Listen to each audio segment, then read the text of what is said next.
Oke, di video kali ini aku akan coba membahas mengapa Apple mempunyai masalah AI. Masalah gimana tuh maksudnya? Jadi gini ya, sedikit kita tarik ke belakang. Kalau dulu itu Apple sebagai raja teknologi. Jadi iPhone itu sekarang menjadi icon, gitu. Kemudian Mac itu menjadi standar untuk dunia kreatif saat ini, dan AirPod itu ya jadi lifestyle gitu ya. Tapi sekarang ada masalah baru yang bikin Apple itu kelihatan sangat rapuh ya, yaitu AI. Ya, Apple yang biasanya leading kali ini justru ketinggalan jauh. Pertanyaannya, kenapa bisa sampai begini? Apple dan gap AI. Kalau bicara desain, integrasi hardware dan software, Apple nggak ada lawan. Tapi di AI, Apple ibarat masih jalan kaki, sementara yang lainnya seperti Gemini, Android, dan OpenAI itu sudah lari maraton mereka, sudah duel gitu. Nah mereka, Google, OpenAI, dan mungkin Microsoft juga Cortananya itu masih lanjut apa nggak sih? Dan Meta itu bakar duit untuk mengembangkan dan riset AI mereka sendiri. Sementara Apple lebih memilih bermain aman-aman saja. Dan itu sebenarnya kelihatan jelas di Siri ya, padahal itu teknologi ya kalau bisa dibilang dulu kan saingannya sama Google Assistant ya, yaitu Siri di tahun 2010 kalau nggak salah, apa 2011 ya. Oke, kita balik ke 2010 deh. Apple itu membeli Siri di tahun 2010. Setahun kemudian Siri debut di iPhone 4S. Nah, dan iPhone 4S dan Siri ini merupakan warisan terakhir dari Steve Jobs. Tapi setelah Steve meninggal dan Tim Cook mengambil alih, arah Apple berubah total. Tim Cook itu master supply chain dan profit, tapi dia bukan visioner produk seperti Steve Jobs. Hasilnya gimana? Seharusnya Siri bisa menjadi pondasi baru untuk AI dari Apple ke depannya, tapi Apple nggak menjadikan prioritas utama dari Siri tersebut. Apple sibuk dorong hardware, jadi kayak iPhone itu chipsetnya makin kencang, kemudian baterainya makin besar, dan kameranya makin bagus. Ya, nggak salah.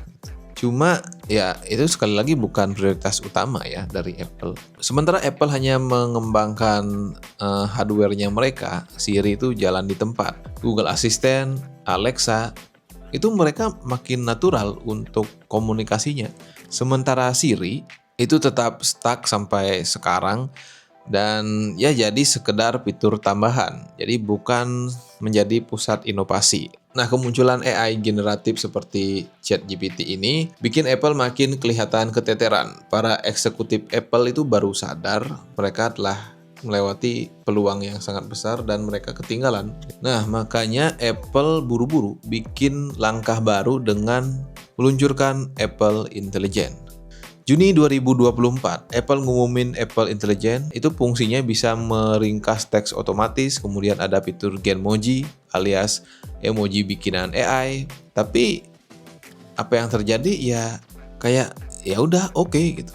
Kenapa bisa seperti itu? Karena pas aku kira nih pas peluncuran iPhone 16 ini AI bakal siap digunakan di iPhone 16. Ternyata itu belum siap digunakan pas peluncuran iPhone 16.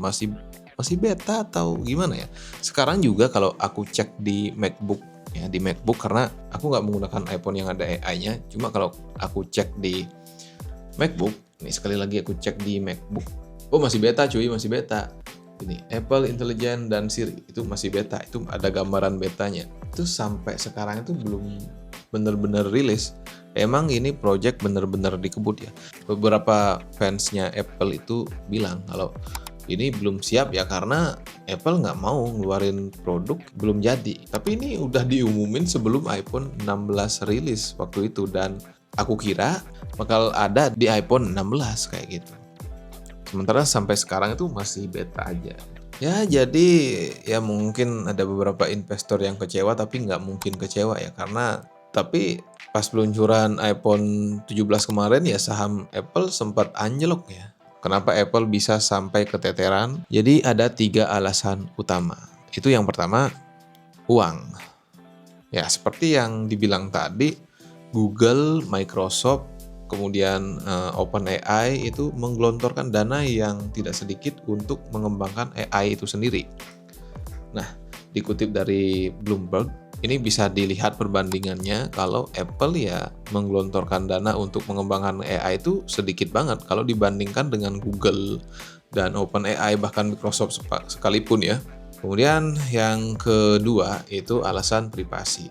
Kita kenal bahwa produk Apple itu ya privasinya sangat-sangat didewa-dewakan ya. Intinya kemarin sih ada beberapa sumber itu bilang kalau Apple itu ingin segala pemrosesan dari AI itu sendiri langsung dari device-nya. Langsung di sini semua. Oke, yang ketiga itu budaya dan kepemimpinan. Itu aku jadiin satu aja ya. Sejak era Tim Cook, Apple memang sukses besar di hardware dan profit. Tapi gaya kepemimpinannya yang fokus efisiensi bikin pengembangan software-software terutama AI jalan lambat. AI itu butuh literasi yang cepat, trial dan error, dan keberanian ambil resiko. Sementara Apple lebih milih jalur aman dan rilis pelan-pelan. Tapi nggak jadi-jadi juga. Oke, langkah Apple selanjutnya ya. Sebenarnya ini udah langkah yang nggak ada selanjutnya lagi ya kayaknya. Karena Apple itu sudah menggunakan OpenAI sebagai AI bantuan untuk Siri, melengkapi Siri. Ya kalau kalian misalnya tanya Siri sekarang, yang membantu Siri itu di belakang tuh ya ChatGPT gitu. Jadi sama aja kalian nanya ChatGPT sebenarnya. Jadi gimana ya? Apple memang punya kartu as sebagai brand yang solid, kuat, kemudian barang-barangnya dikenal bagus dan fans yang sangat loyal ya. Tapi kalau terus begini, mungkin justru ada perusahaan lain yang akan merebut dominasi Apple ke depannya ya. Menurut kalian sendiri, apakah Apple bisa bangkit dari keterpurukannya terhadap pengembangan AI itu sendiri? Atau ini merupakan awal kejatuhan dari mereka? Ya, coba tulis di kolom komentar ya, karena video ini akan berakhir. Dan sekian dari saya. Terima kasih telah menonton video ini sampai akhir. Jangan lupa subscribe channel ini. Like video ini jika kalian suka dan dislike jika kalian nggak suka. Ya, sampai jumpa di video berikutnya. Dadah!